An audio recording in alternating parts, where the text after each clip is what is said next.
Cement ఫ్యాక్టరీని తుక్కు కింద అమ్మిన బీజేపీ ఎంపీలు అడగరు, కాంగ్రెస్ ఎంపీలు పార్లమెంట్లో ప్రశ్నించరు. మరి సమన్యాయం అన్న మీరెందుకు మాట్లాడరు? అంటే ఇలా రాష్ట్ర ప్రజలకు మేము ఏం చెప్పే ప్రయత్నం చేస్తున్నామంటే, మీ సమన్యాయం, మీ రెండు కళ్ళ సిద్ధాంతం మీది మాటల్లో తప్ప చేతల్లో లేదు అనేటువంటిది కుండ బద్దలు కొట్టినట్టు ప్రజలకు అర్థమయ్యేటట్టు సాక్ష్యాధారాలతో సహా ఈరోజు మేము బయట పెట్టదలుచుకున్నాం.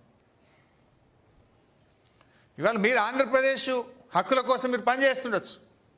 ఇవాళ తెలంగాణ ముఖ్యమంత్రి ఏం చేస్తుండని నేను అడుగుతా ఉన్నా. తెలంగాణ ముఖ్యమంత్రి సిమెంట్ కార్పొరేషన్ ఆఫ్ ఇండియాను తుక్కు కింద అమ్మితే ఢిల్లీలో పోయి ప్రధానమంత్రిని అడగవచ్చు కదా, లేదు అఖిల పక్షాన్ని తీసుకుపోవచ్చు కదా, ధర్నా పెట్టవచ్చు కదా. ఎందుకు పెట్టరు? ఎందుకు ప్రశ్నించరు? నేను అడుగుతా ఉన్నా. అందువల్ల నేను ఫైనల్గా చంద్రబాబును ఒకటే కోరుతా ఉన్నా, నిన్న మీరు చెప్పిన మాటల్లో నిజం ఉంటే గోదావరి మీద నిర్మిస్తున్న సమ్మక్క సాగరు, సీతమ్మ సాగరు, వార్ధా, కాళేశ్వరం థర్డ్ ప్రాజెక్టు విషయంలో మాకు అభ్యంతరం లేదు. గోదావరిలో చాలా నీళ్లున్నాయి. నిన్న మీరే చెప్పినారు 1000 టీఎంసీలు సముద్రంలో కలుస్తున్నాయి అన్నారు కదా. మరి ఎందుకు ఈ ప్రాజెక్టులకు అడ్డు తగులుతున్నారు? ఎందుకు ఈ ప్రాజెక్టులను వ్యతిరేకిస్తున్నారు? మా భయం ఏంటంటే, ఇప్పటికే చంద్రబాబు నాయుడు గారు గోదావరి బోర్డు మీద ట్రిబ్యునల్ వేయాలని అడుగుతున్నాడు. గోదావరి నది మీద మళ్ళీ ఆడ ట్రిబ్యునల్ పడితే ఏండ్ల తరబడి అలా ఇరుక్కపోతాయి, ఈ ప్రాజెక్టులు బయటకు రావు. ఇవి నికర జలాలు, మాకు హక్కుగా ఉన్న నీళ్లు. వీటిని ఎందుకు అడ్డుకుంటున్నారు? రాయండి కేంద్ర ప్రభుత్వానికి, సిడబ్ల్యూసీకి లేక.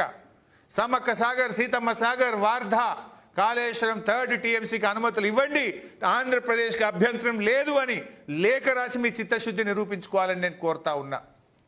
అదేవిధంగా మీ దత్తత జిల్లా, వలసల జిల్లా, ఫ్లోరైడ్ జిల్లా అయినటువంటి మహబూబ్ నగర్, నల్గొండ జిల్లాలకు నిర్మిస్తున్నటువంటి పాలమూరు ఎత్తిపోతల పథకానికి, దిండి ఎత్తిపోతల పథకానికి, కల్వకుర్తికి 40 టీఎంసీల నీటి కేటాయింపు విషయంలో మాకు అభ్యంతరం లేదు అని కేంద్ర ప్రభుత్వానికి లేఖ రాసి మీ చిత్తశుద్ధి నిరూపించుకోవాలని చెప్పి నేను కోరుతా ఉన్నా. Thank you.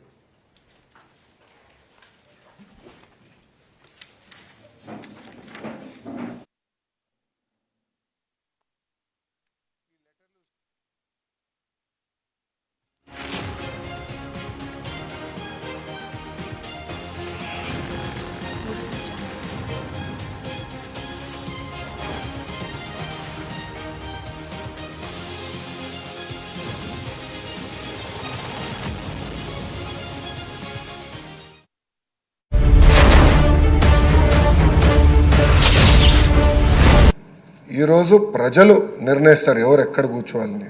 ప్రజల తీర్పుని గౌరవించి ప్రజల తరపున పోరాడాల్సిన బాధ్యత పార్టీల పైన ఉంటాయి. అధ్యక్ష, గౌరవ ఉప ముఖ్యమంత్రి గారి కన్నా జగన్మోహన్ రెడ్డి గారికి ఎక్కువ భద్రత సిబ్బంది ఉన్నారు అధ్యక్ష.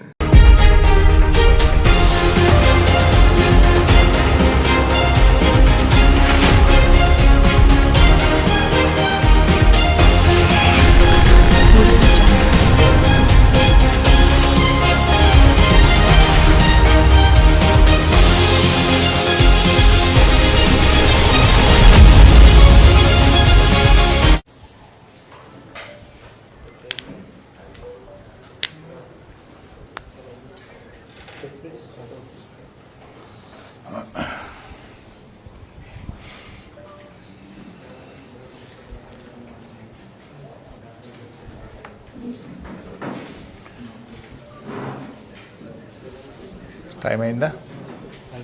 యా, అందరికీ నమస్కారం. నిన్న ఆంధ్రప్రదేశ్ ముఖ్యమంత్రి గౌరవనీయులు చంద్రబాబు నాయుడు గారు మాట్లాడినటువంటి వ్యాఖ్యలను నేను తీవ్రంగా ఖండిస్తూ ఉన్నాను. నిన్న తెలంగాణ సాగునీటి ప్రాజెక్టుల విషయంలో వారు నేను కాళేశ్వరం ప్రాజెక్టును వ్యతిరేకించలేదని, సముద్రంలో కలిసే నీళ్లు తీసుకువెళ్తున్నానని, తెలంగాణ ఆంధ్రప్రదేశ్ తనకు 2 కళ్ళ లాంటివని, 2 రాష్ట్రాలకు సమన్యాయం జరగాలని నేను కోరుకుంటున్నానని నిన్న ఆంధ్రప్రదేశ్లో వారు మాట్లాడారు. వాటిని, ఆ వ్యాఖ్యలను నేను తీవ్రంగా ఖండిస్తూ ఉన్నాను. పూర్తిగా సత్యదూరమైనటువంటి వాస్తవాలను ఆయన నిన్న మాట్లాడారు. వాటికి సాక్ష్యాధారాలతో సహా నేను చెప్పదలుచుకున్నాను. బాధ కలిగే అంశం ఏంటంటే రాష్ట్రంలో అధికారంలో ఉన్న కాంగ్రెస్ ప్రభుత్వం చేతగాంతనం వల్ల, రాష్ట్ర ప్రభుత్వ నిర్లక్ష్యం వల్ల, కేంద్రంలో అధికారంలో ఉన్న బీజేపీ పక్షపాత ధోరణి వల్ల ఇవాళ తెలంగాణ రాష్ట్రానికి తీవ్రమైన నష్టం జరుగుతూ ఉంది.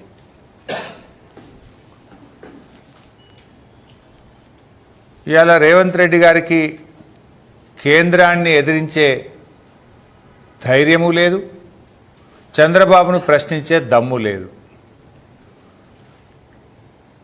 ఎందుకంటే ఢిల్లీని చూస్తే రేవంత్ రెడ్డికి భయం, బాబు గారికేమో